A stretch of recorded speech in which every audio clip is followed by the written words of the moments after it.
नमस्कार, मैं हूं आपके साथ सोनिया चौहान। उत्तराखंड की खबरों में आप सभी का स्वागत है। रुक करते हैं खबरों की ओर।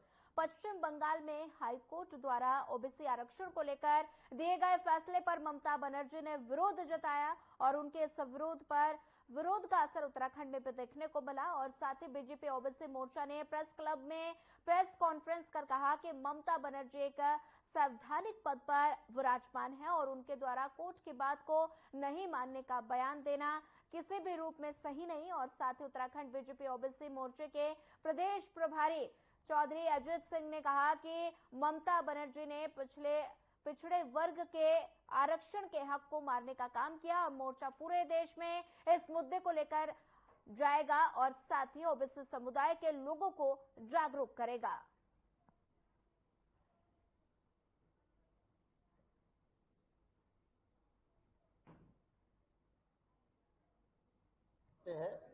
संवैधानिक पद पर बैठा हुआ कोई भी व्यक्ति अगर हाईकोर्ट के निर्णय को मानने से मना करता है तो कानून कैसे अपना आगे बढ़ेगा और देश कैसे चलेगा। ये हम सभी के लिए एक सोचनीय बात है कि उन्होंने हाईकोर्ट के निर्णय को मना किया है और संविधान के पद पर बैठा हुआ व्यक्ति इस प्रकार की हरकत नहीं कर सकता।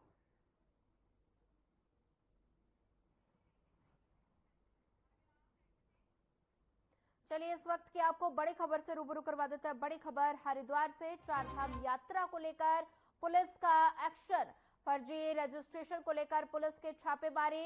शहर से लेकर देहात तक ताबड़तोड़ छापेमारी जारी।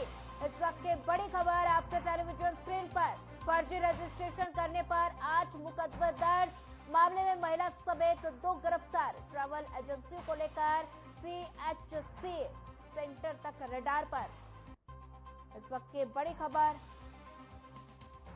फर्जी रजिस्ट्रेशन करने वालों पर 8 मुकदमे दर्ज। मामले में महिला समेत गिरफ्तार। चारधाम यात्रा को लेकर पुलिस का एक्शन। फर्जी रजिस्ट्रेशन को लेकर पुलिस ने की छापेमारी। शहर से लेकर देहात तक ताबड़तोड़ छापेमारी जारी। मामले में महिला समेत गिरफ्तार। ट्रैवल एजेंसियों से लेकर CHC सेंटर तक रडार पर। फर्जी रजिस्ट्रेशन को लेकर पुलिस की छापेमारी। चारधाम यात्रा को लेकर पुलिस एक्शन मोड में नजर आ गई है। हरिद्वार की तस्वीरें हैं जहां पर चारधाम यात्रा को लेकर पुलिस अलर्ट मोड पर है और चारधाम में फर्जी रजिस्ट्रेशन को लेकर महिला को गिरफ्तार किया गया। हरिद्वार की तस्वीरें हैं।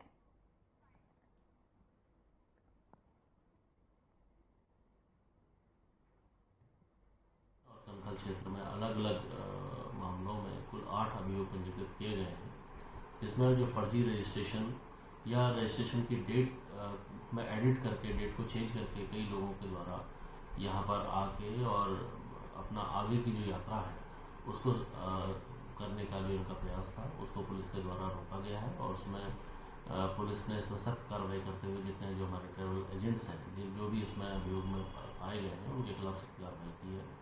हमें कई जो लैपटॉप्स हैं, कई उनके जो कंप्यूटर्स हैं उनको भी सीज किया है।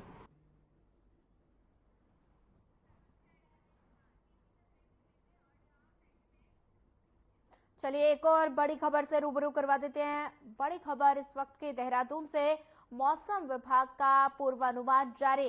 पर्वतीय क्षेत्रों में 28 मई तक बारिश की संभावना। 26 से 28 मई के बीच कई जिलों में येलो अलर्ट। उत्तरकाशी, रुद्रप्रयाग, चमोली में बारिश के आसार। बागेश्वर, पिथौरागढ़, टिहरी में भी बारिश के आसार। इस वक्त की बड़ी खबर आपके टेलीविजन स्क्रीन पर। अल्मोड़ा और चंपावत में भी हो सकती है बारिश। 26 मई से पूरे राज्य में मौसम में बदलाव की उम्मीद। देहरादून से इस वक्त की बड़ी खबर। अल्मोड़ा, चंपावत में भी हो सकती है बारिश। 26 मई से पूरे राज्य में मौसम में बदलाव हो सकता है। उत्तरकाशी, रुद्रप्रयाग, चमोली में बारिश के आसार। बागेश्वर, पिथौरागढ़, टिहरी में भी बारिश की संभावना। 26 मई से पूरे राज्य में मौसम में बदलाव की उम्मीद नजर आ रही है। मौसम विभाग ने पूर्वानुमान जारी किया है। बागेश्वर, पिथौरागढ़, टिहरी में बारिश के आसार जताए जा रहे हैं। अगली खबर हरिद्वार से है, जहां चारधाम यात्रा के साथ साथ अब हरिद्वार जिला प्रशासन ने कावड़ यात्रा की तैयारी शुरू कर दी है। कावड़ यात्रा को लेकर जिलाधिकारी धीरज सिंह गर्ब्याल ने अधिकारियों के साथ बैठक की और साथ ही बैठक में कई विभागों के अधिकारी मौजूद रहे। जिलाधिकारी ने यात्रा व्यवस्था हेतु राजस्व विभाग के कर्मचारी की ड्यूटी लगाने के लिए उप जिलाधिकारियों को भी निर्देश दिए और पार्किंग की बेहतर व्यवस्था पर भी चर्चा की गई।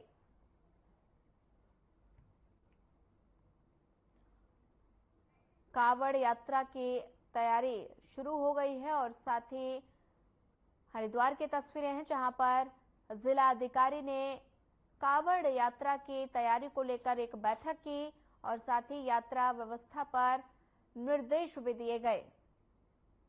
फिलहाल उत्तराखंड में चारधाम यात्रा जारी है और साथ ही इसको लेकर अब कावड़ यात्रा की भी शुरुआत होने वाली है और जिलाधिकारी ने हरिद्वार में कावड़ यात्रा की तैयारियों को लेकर एक बैठक की और साथ ही बैठक में जिलाधिकारी ने अधिकारियों को व्यवस्था के लिए निर्देश भी दिए।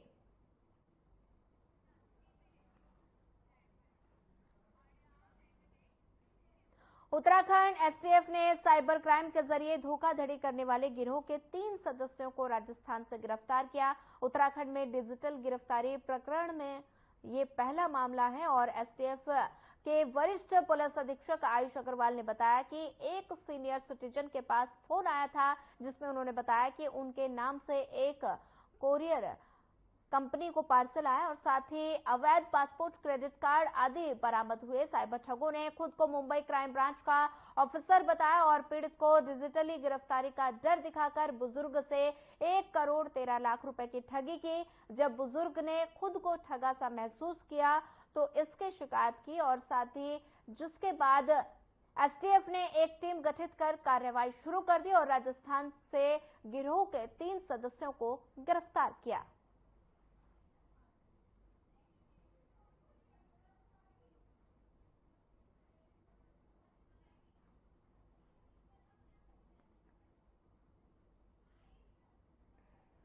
जिसमें कि जो पीड़ित थे उनके द्वारा बताया गया कि उनको एक कॉल आता है जिस फेडेक्स कुरियर के नाम से और उनको बताया जाता है कि उनके नाम से कोई पार्सल आया है जिसमें कि अवैध पासपोर्ट और अवैध नारकोटिक्स इत्यादि सामग्री है। और उसके बाद में उनको बोला जाता है कि कुछ कस्टम ऑफिशियल्स बनकर कुछ लोग बात करते हैं और फाइनली उनके बाद उसके बाद कॉल आगे ट्रांसफर हो जाती है और मुंबई क्राइम ब्रांच से बताया जाता है कि मुंबई क्राइम ब्रांच से कोई उनसे बात करेगा। उनको वीडियो कॉल पर कनेक्ट किया जाता है और सामने कोई पुलिस की यूनिफॉर्म में और बैकग्राउंड में उसमें मुंबई क्राइम ब्रांच का लोगो रहता है।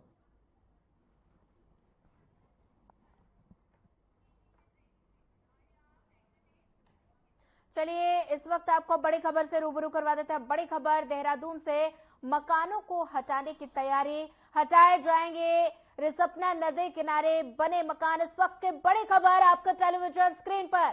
एनजीटी के आदेश के बाद एक्शन में प्रशासन, एमडीडीए और नगर निगम ने थमाए नोटिस।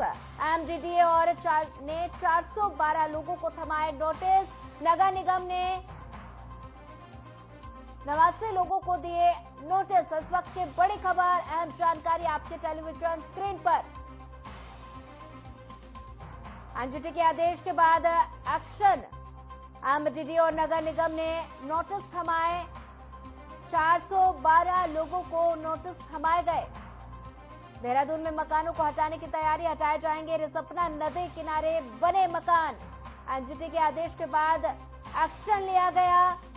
इस वक्त की बड़ी खबर, अहम जानकारी आपके टेलीविजन स्क्रीन पर। 412 लोगों को थमाए गए नोटिस। रिसपना नदी किनारे बने मकान हटाए जाएंगे। एमडीडी और नगर निगम ने थमाए 412 लोगों को नोटिस।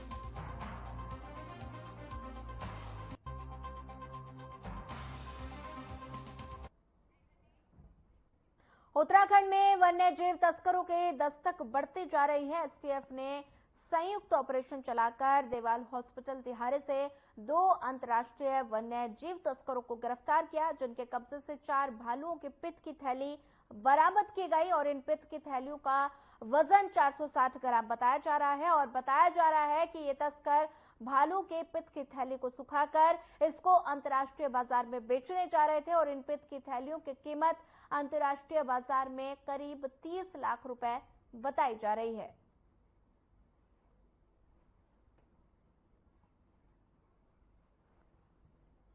देखिए, जो हमारी एसटीएफ की टीम है ये वाइल्ड लाइफ क्राइम को कंट्रोल करने के लिए भी काम करती रहती है। जो वाइल्ड लाइफ से संबंधित स्मगलिंग होती है उस पर हमारी टीम लगातार नज़र बनाकर रखती है और इसको बंद कराने के लिए, इनको पकड़ने के लिए लगातार प्रयासरत रहती है। तो इसमें एक बड़ी सफलता हमारी टीम को हासिल हुई है और 2 वन्यजीव तस्करों को गिरफ्तार किया गया है। ये जो गिरफ्तारी है ये थराली चमोली जिले से हुई है और इनके कब्जे से 4 भालू की पित्त की थैली बरामद हुई है, जिनका कुल वजन लगभग 460 ग्राम है। इसका जो मेन मार्केट है वो बाहर रहता है और ये सारी चीज़ें जो एक्सपोर्ट के लिए ले जाई जाती हैं।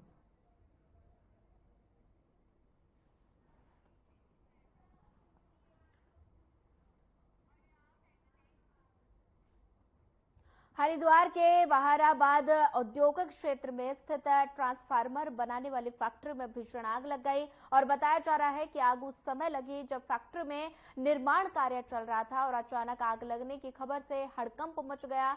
वहीं मौके पर पहुंचे फायर ब्रिगेड के 4 यूनिट ने 1.5 घंटे की कड़ी मशक्कत के बाद आग पर काबू पाया और पुलिस ने भी जमा भीड़ को हटाया। और साथ ही बता दें, फैक्ट्री में तमाम ट्रांसफार्मर रखे हुए थे, जिसके चलते आग तेजी से भड़क उठी और वहीं प्रत्यक्षदर्शियों के मुताबिक रिहायशी इलाकों में मौजूद फैक्ट्री कभी भी बड़ी घटना को अंजाम दे सकती है।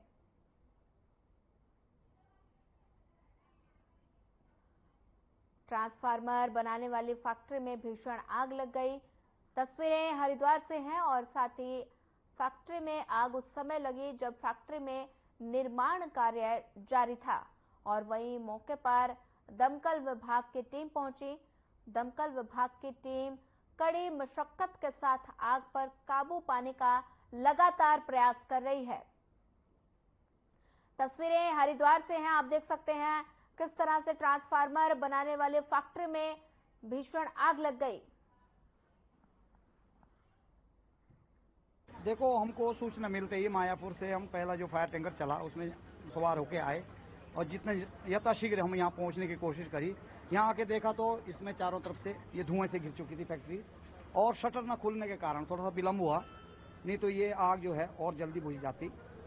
सिडकुल की यूनिट पहुँच चुकी थी और हमने तत्परता दिखाते हुए इस शटर को, जो आगे का शटर था, उसको किसी तरीके से आधा खोल के उसके नीचे से क्रॉलिंग करके अंदर गए और जो आग फैल रही थी उसको बुझाना शुरू करा।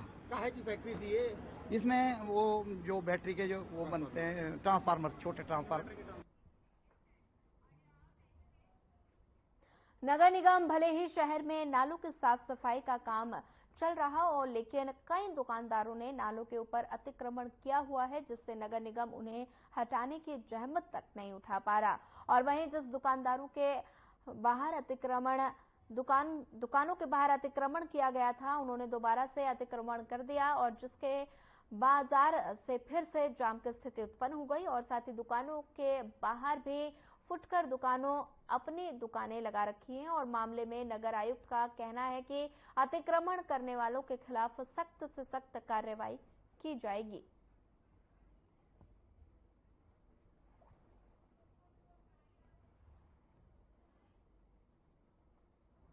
नहीं, किसी को भी अतिक्रमण करने की कोई परमिशन नहीं है। जहाँ तक नाला सफाई की बात आपने करी है, नालों की सफाई प्रॉपर तरीके से की जा रही है। जहाँ जहाँ इस तरह की बातें आ रही हैं कि ऊपर से नाले को स्लैब डाल के चौक किया हुआ है, वो जगह हम चिन्हित करवा रहे हैं और उसको हम अपील भी लोगों से कर रहे हैं कि खुद से वो हटवा लें।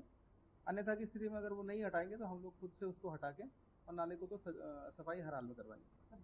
नहीं, अतिक्रमण करने की किसी को भी परमिशन नहीं दी जाती है, वो उन्होंने अपनी इच्छा से रखा हुआ है और अगर ऐसी कोई शिकायत है तो उस पर कार्रवाई की जाएगी। देखिए, टेम्प्रेरी एनक्रोचमेंट जो दुकानदार कर रहे हैं, इस पे लगातार चालानी कार्रवाई भी हम लोग कर रहे हैं और एक टीम हमने अतिक्रमण के लिए बना भी रखी है, जो लगातार लोगों से अपील भी करती है और नहीं हटाने पे चालान भी करती है।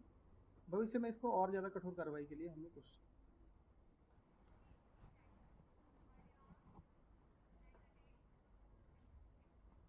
मसूरी देहरादून मार्ग के पास एक कार चालक ने सामने से आ रही स्कूटी को टक्कर मार दी, जिसमें स्कूटी सवार 2 युवक गंभीर रूप से घायल हो गए और इसके बाद स्थानीय लोगों की तरफ से घटना की सूचना मसूरी पुलिस को दी गई, जिसके बाद मसूरी पुलिस और स्थानीय लोगों की मदद से दोनों युवकों को मसूरी के उप जिला चिकित्सालय भेजा गया, जहां दोनों को इलाज फिलहाल जारी है और मसूरी पुलिस ने कार चालक को हिरासत में ले लिया। और साथ ही मसूरी पुलिस ने बताया कि मसूरी देहरादून मार्ग पर कार के अचानक से ब्रेक फेल होने के कारण कार चालक ने सामने से आ रही स्कूटी को टक्कर मार दी और जिसमें कार सवार साथ ही स्कूटी सवार 2 लोग गंभीर रूप से घायल हो गए और उक्त मामले को देखते हुए पुलिस ने कार चालक को हिरासत में ले लिया। कार चालक पर नियमानुसार कार्रवाई की जाएगी। मसूरी में तेज रफ्तार का कहर देखने को मिला। कार और स्कूटी की जोरदार टक्कर हो गई। कार के ब्रेक फेल होने की वजह से यह हादसा हुआ और साथ ही स्कूटी सवार हादसे में गंभीर रूप से घायल बताए जा रहे हैं। कार का हुआ ब्रेक फेल।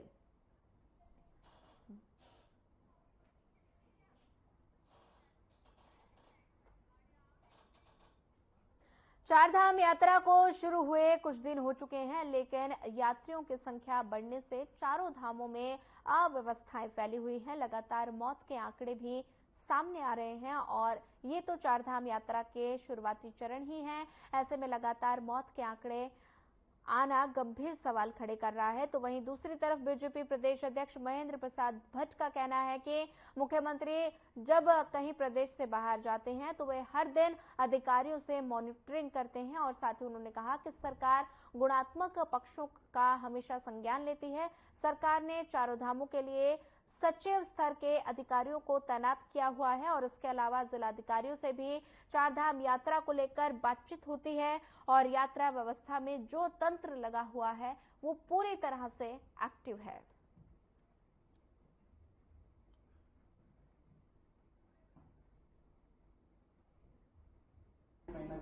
नहीं, ऐसा नहीं है। देखो, मुख्यमंत्री जो मॉनिटरिंग करते हैं तो अंततोगत्वा अधिकारियों को ही दिशा निर्देश देकर जाते हैं और उसकी पर डे मॉनिटरिंग होती है। आज कोई काम किसी को दे दिया गया और उसकी परिणति, उसका रिपोर्टिंग नहीं आएगी तो परिणति मानी नहीं जाती है। इसलिए जब सुधार होते हैं तो सुधार के गुणात्मक पक्ष हैं, उसको भी सरकार संज्ञान लेती है। ये जिम्मेदारी तय है। हमने प्रत्येक चारों धाम के अंदर सचिव स्तरीय अधिकारी उसमें नामित किए हुए हैं और जिलाधिकारी से डायरेक्ट उस संदर्भ में बातचीत होती है और जो यात्रा व्यवस्था लगा हुआ पूरा तंत्र है।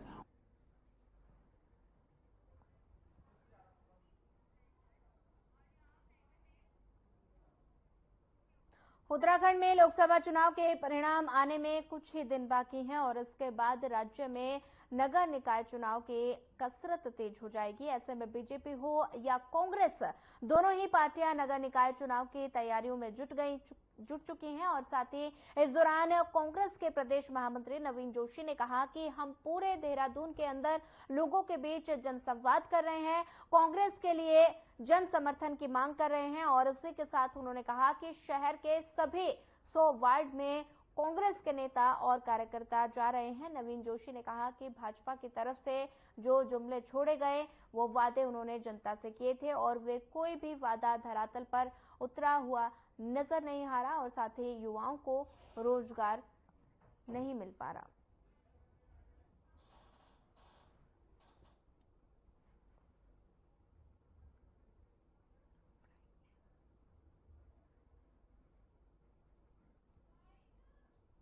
कर रहे हैं और कांग्रेस के लिए हम लोग समर्थन मांग रहे हैं। हम पूरे देहरादून के 100 वार्डों में जा रहे हैं और लोगों से जो भारतीय जनता पार्टी की जो जुमलेबाजी, जो जनता से उन्होंने वादे किए थे, वो धरातल पे कोई उतर नहीं पाए। ना युवाओं को यहाँ पे रोजगार मिल पाया है, न यहाँ पे कोई उद्योग धंधे लगे हैं। तो ये सारी चीजें, मुद्दे लेकर हम जनता के बीच में जा रहे हैं। आज जबकि यहाँ पे नगर निकाय का कार्यकाल समाप्त हो चुका है तो भारतीय जनता पार्टी को मालूम है कि बहुत बुरी तरह चुनाव हार रही है, तो उन्होंने यहाँ पे प्रशासक बैठा दिया।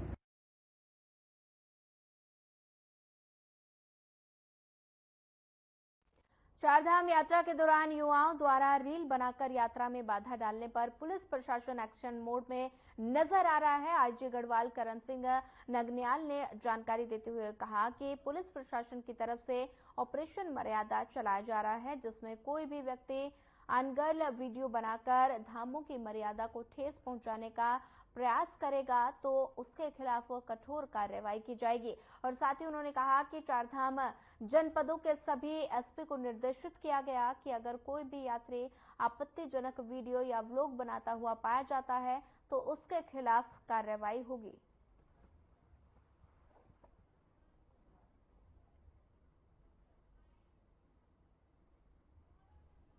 एक हम लोगों के द्वारा ऑपरेशन मर्यादा चलाया गया है। इसमें जो है जो हमारे तीर्थ स्थल है, धार्मिक स्थल है, उसकी मर्यादा को अक्षुण्ण बनाए रखने के लिए कोई भी ऐसे हरकत न करे या कोई ऐसे वीडियो न बनाए और कोई ऐसे एक्ट न करे जिससे जो हमें कार्रवाई करने को मजबूर होना पड़े, जो ऑपरेशन मर्यादा के अंतर्गत किया गया। तो अभी कई ऐसे इस तरह से लोग अपना जो है अपलोड कर रहे हैं इसमें वीडियो में, तो हम उनके खिलाफ सख्त कार्रवाई करेंगे। सारे एसपीज को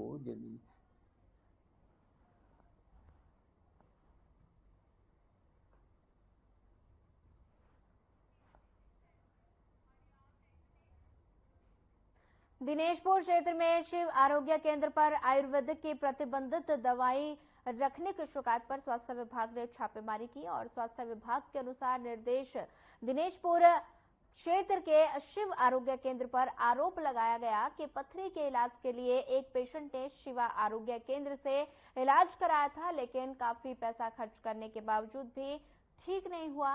पेशेंट ने सीएम पोर्टल पर शिकायत कर दी और पेशेंट की शिकायत पर वो मौके पर पहुंचे। अपर मुख्य चिकित्सा अधिकारी डीपी सिंह और जिला आयुर्वेदिक अधिकारी आलोक कुमार ने मौके पर पहुंचकर कई दवाइयों की जांच की, साथ में 7 से 8 प्रतिबंधित दवाइयों के सैंपल की फोटो खींचकर लेकर गए और बोला जब तक सैंपल की जांच पूरी नहीं होती तब तक दुकान बंद रखी जाए। और ये भी कहा गया जो आरोप लगा है वो सिद्ध होता है तो कड़ी से कड़ी कार्रवाई की जाएगी।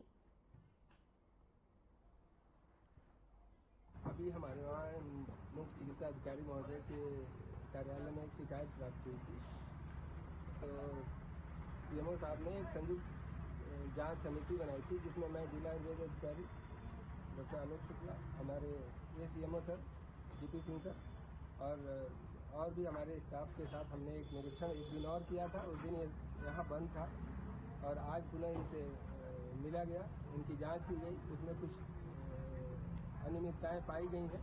उस संबंध में इनको चेतावनी दी गई है।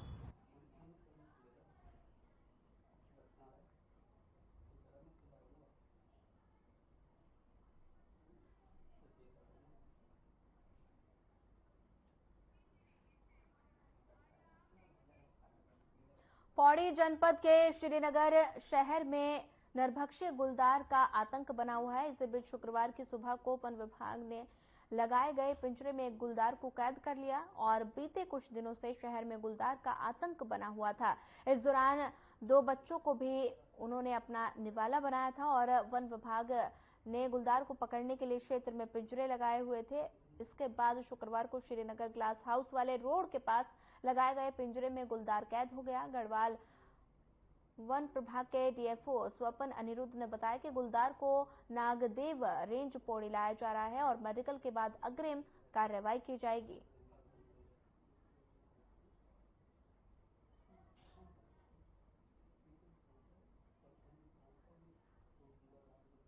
यहाँ पे भी जो घटनाएं हुई है तो इसके आसपास जो है पूरे हमारे जो है 15 लोगों की टीम जो है गश्त कर रही है और जो लोगों को जो है हमारे स्टाफ को जो भी स्थिति दिखेगी वहाँ पे उसके अनुसार जो है उस स्तर को सूचित किया जाता है और हम लोग उसी तरह से सतर्क हैं। गुप्ता की दिखाई देने मतलब जो है वो सूचना तुरंत ऊपर पहुँचा जाएगी। इसके लिए हमने ट्रैप कैमरे भी लगा रखे हैं। ट्रैप कैमरे में भी जो नजर आएगा तो वो जो है क्लियर हो जाएगा। जनता से तो यही अपील कर सकते हैं हम कि मतलब जब भी जाएं सामूहिक रूप से जाएं और सामूहिक रूप से किसी प्रकार की बोलियाँ जंगल की तरफ तो आजकल जब भी स्थिति आज सुबह 5 बजे टीम को सूचना मिली कि जो डांग क्षेत्र है जहां सूरज की शुक्रवार को घटना हुई थी, से 100 मीटर ऊपर जो हम लोगों ने पिंजरा लगाया था उसमें एक गुलदार ट्रैक हुआ है। टीम तुरंत मौके पर पहुंची और उसमें एक गुलदार जिसकी उम्र लगभग 6 साल है और उसका लिंग नर है, वो उसमें फंस गया है। तो उसको जो है हम लोग यहाँ पौड़ी रेंज नागदेव लेके आए हैं। पशु चिकित्सा अधिकारी द्वारा जो उसका परीक्षण किया गया उसमें गुलदार स्वस्थ पाया गया है। संभवतः यह वही गुलदार है क्योंकि उसी गुलदार की एक टेरिटरी होती है और उसी क्षेत्र में उसी स्पॉट पर ये गुलदार को हम लोगों ने पकड़ा है।